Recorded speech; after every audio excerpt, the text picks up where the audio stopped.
Bueno, ¿qué dije? También yo les he escuchado y también quiero que me escuchen. En esta oportunidad yo traigo lo que es la teoría de Achipacha. La teoría de Achipacha se fundamenta en 6 ejes. El primer fundamento viene a ser la seguridad alimentaria, el segundo fundamento la identidad cultural, el tercer fundamento la autosuficiencia alimentaria, y el cuarto la autosustentabilidad de los pueblos del Ande, y el quinto es pensamiento crítico, y el sexto en quechua, Jarajvinca.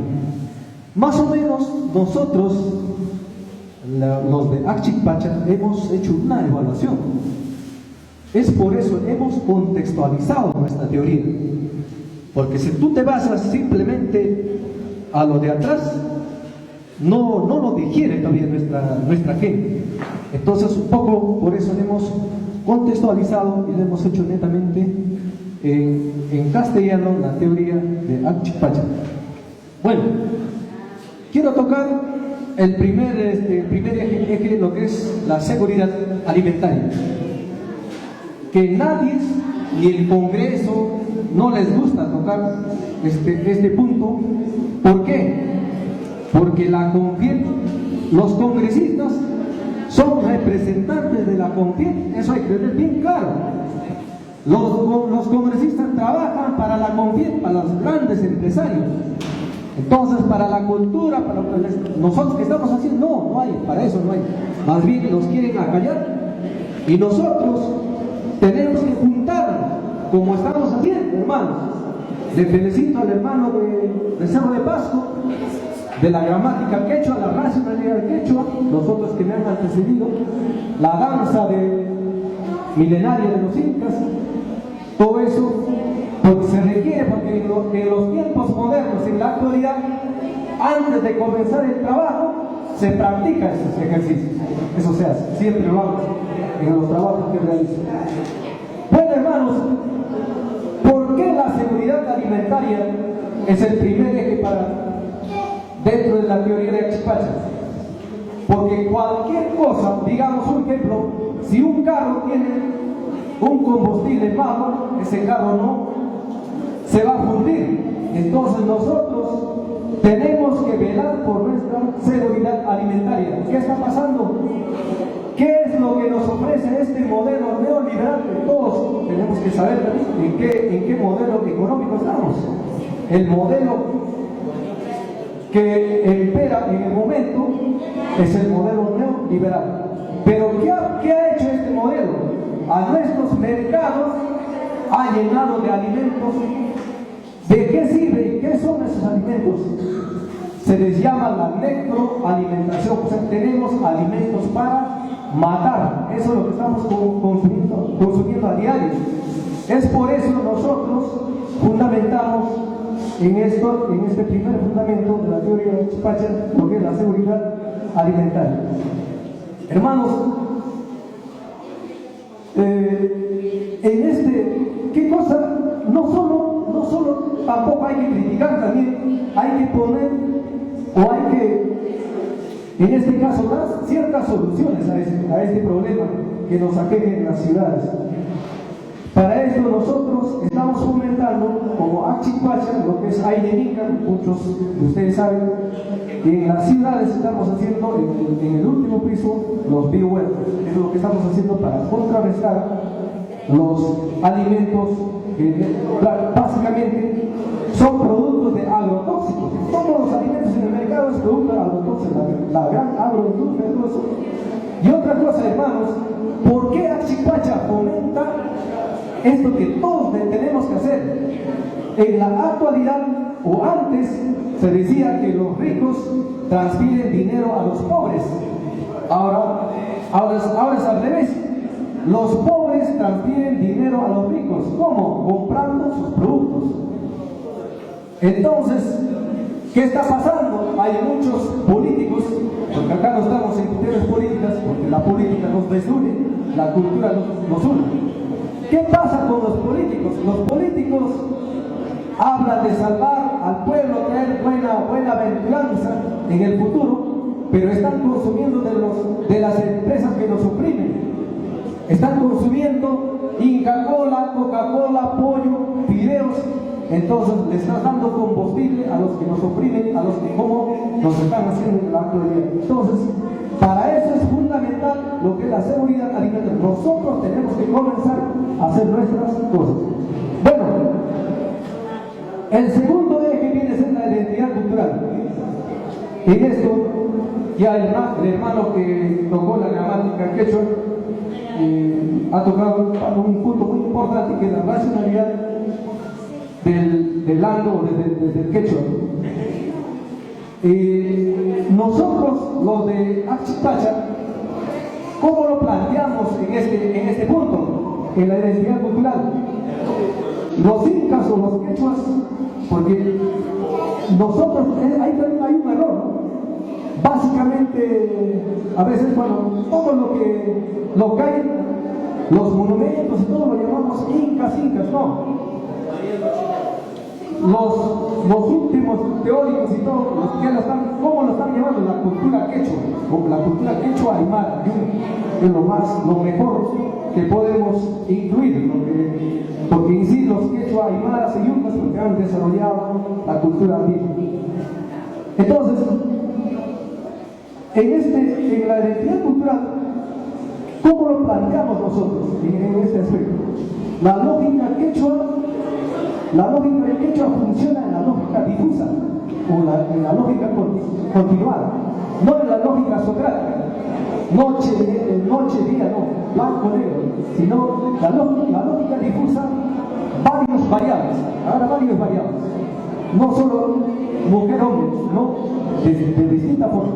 Eso se llama la lógica difusa. Y también hablando de la identidad cultural, tiene que ver con nuestro lenguaje. ¿Qué decimos como Achipacha? El castellano, porque fíjense, nuestros ejes están contextualizados, básicamente en castellano. Pero ¿qué decimos nosotros ahí, aprovechando que está contextualizado? El castellano es el lenguaje del derrotado. Así lo decimos nosotros. Y donde vayamos, decimos eso bien claro. Y razones hay un montón. Y cuando hemos adquirido como derrotados este lenguaje que es castellano, todas las teorías que vienen de fuera o se han formulado hablando de quechuas en lenguaje distinto, entonces son falsos. Son falsos, totalmente falsos. ¿Por qué? Porque ¿qué dice la filosofía? La filosofía es saber. Entonces, un francés no puede expresar su saber en aymara. Un japonés no puede expresar su saber en ashaninka.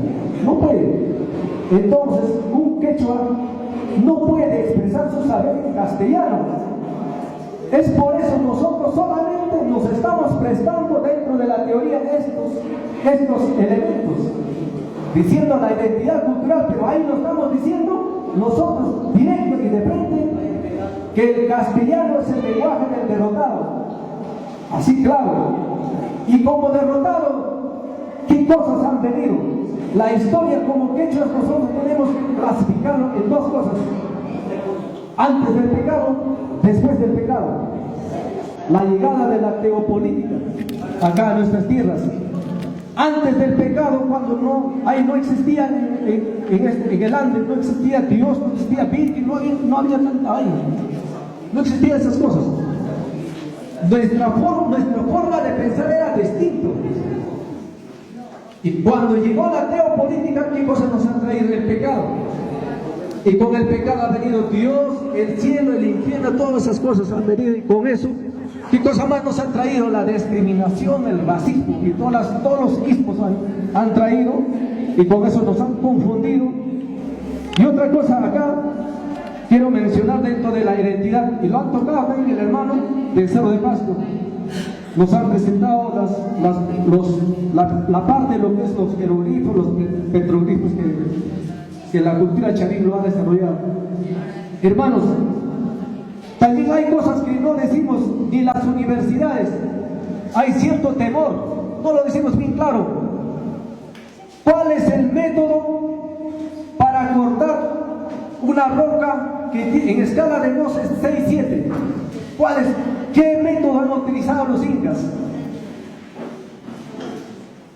Si hay esos elementos en la actualidad, es el carburo de tungsteno.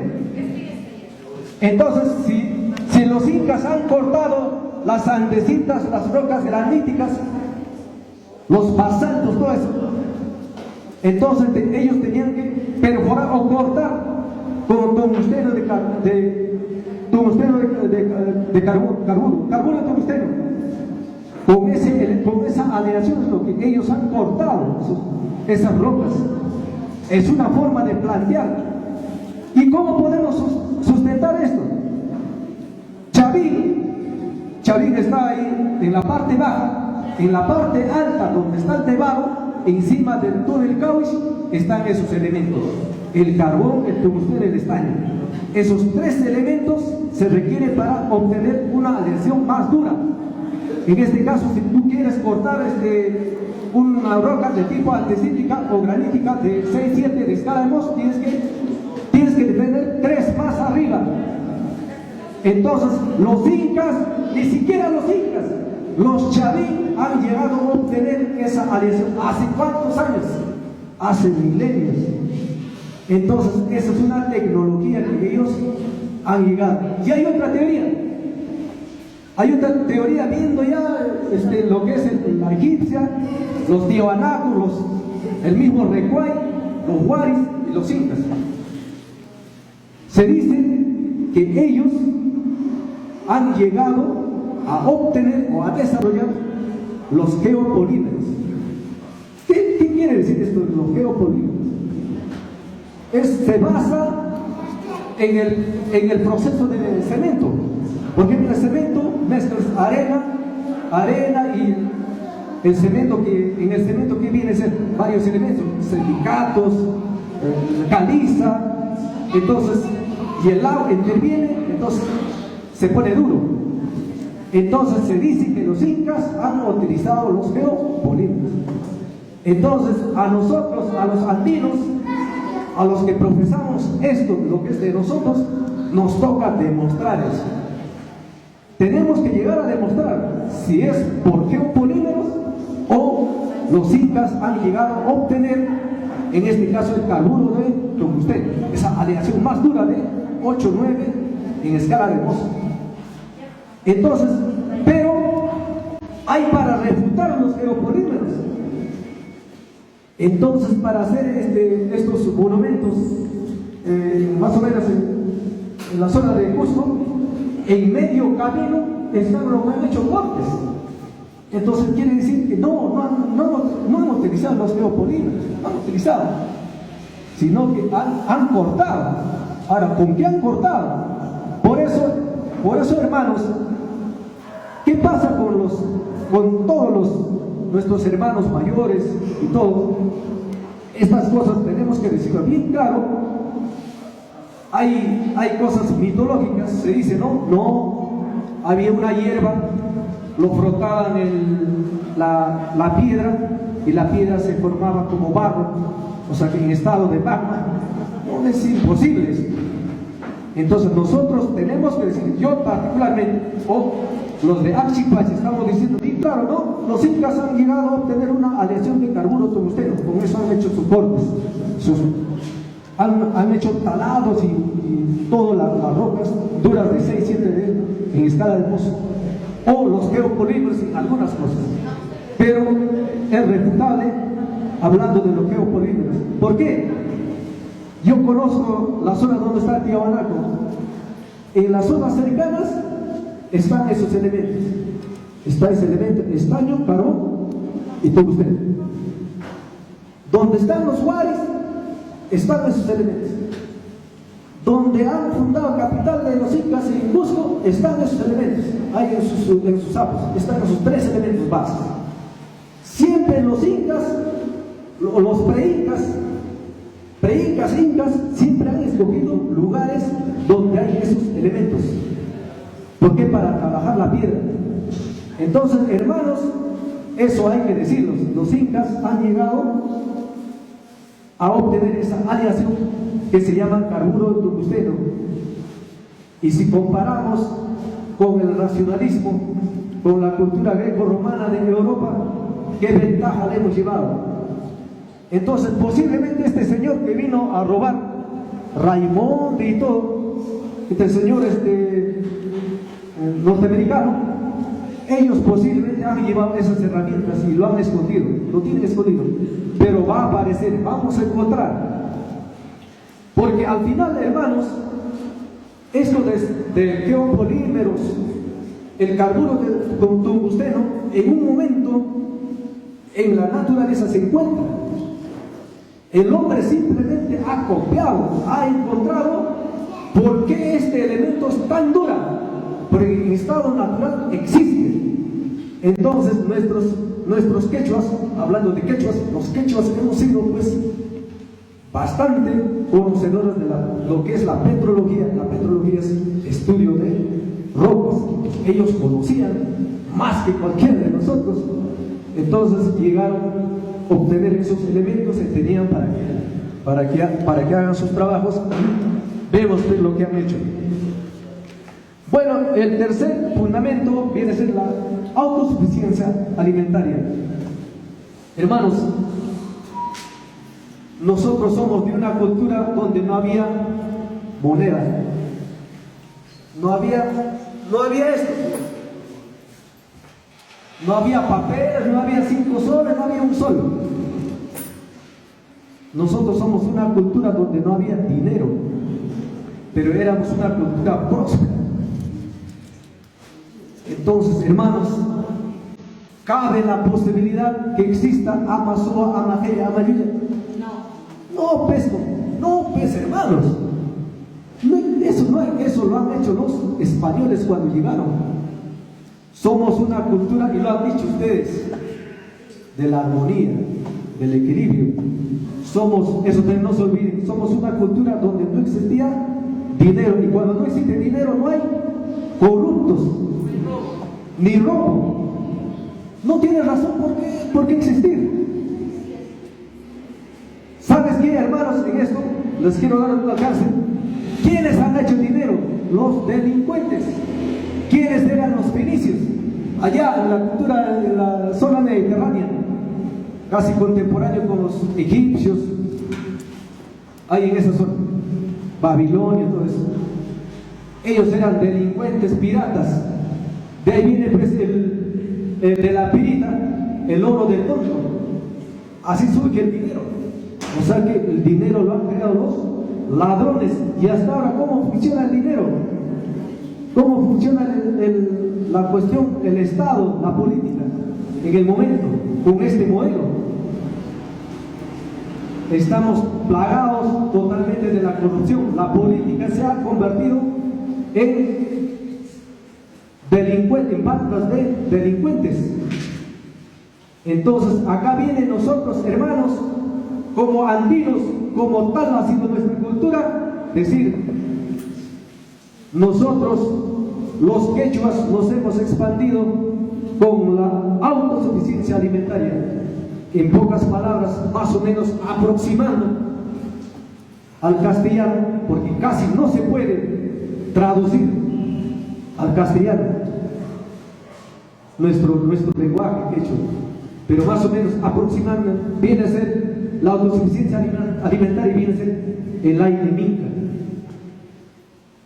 Entonces los incas, no hablemos de incas, la cultura quechua se ha expandido con la autosuficiencia alimentaria y con la autosustentabilidad, porque la autosuficiencia alimentaria tiene que ver la comida, pero sí, todo. La autosustentabilidad tiene que ver la tecnología, desde el zapato, la ropa, la astronomía, el manejo para esos bordes y grandes construcciones, la tecnología, la ciencia. Ahí tiene que ver la autosustentabilidad. Y esto lo practican actualmente ciudades en Alemania. Y mira, por acá viene, mira, ¿sabes que, hermanos, no sé si ustedes han escuchado a Polan Laki, les invito, está en las redes, Polan Laki. Polan Laki ha copiado de los incas, hermanos, por eso nosotros, cada uno de nosotros, tenemos que salir, decir, nuestra cultura quechua se ha expandido con la autosuficiencia alimentaria, con la autosustentabilidad. Porque ¿quién lo está diciendo este señor Polan Laki brasileño? ¿Qué dice? Los pueblos no deben zafarse del paternalismo del Estado, tienen que ser ellos mismos y olvidarse, porque esa es una forma de progreso. Lo que pasa es que el modelo nos ha traído el individualismo, tenemos que rescatar el colectivismo, dice así Polan Laki. ¿Y cómo era nuestra cultura? Colectivista. Ahí no había nuestras formas de calidad, el mejor. ¿Cómo le llamamos en quechua? Joyanas. Pero el joyana era el ejemplo, el mejor, como papá, como hermano, como amigo, como todo. En fuerza, en habilidad y habilidad, en todo. Por eso nosotros estamos fomentando, algunos saben, y gracias hermano por lo que nos sigue, estamos fomentando lo que es Aylin Inca. Por ejemplo, ahí hay una serie de errores. Piensan que nuestra cultura quechua es monoherramienta, monocultivo. No, los cusqueños salen diciendo, no, Chaquitapia es la herramienta único de los incas, era su Chaquitapia casi rudimentario. El Huancabricano es técnicamente el mejor, y lo han hecho universidades allá en Suiza. Su estudio de esa herramienta técnicamente es el mejor. En los winchos que manejan a cada mano, como es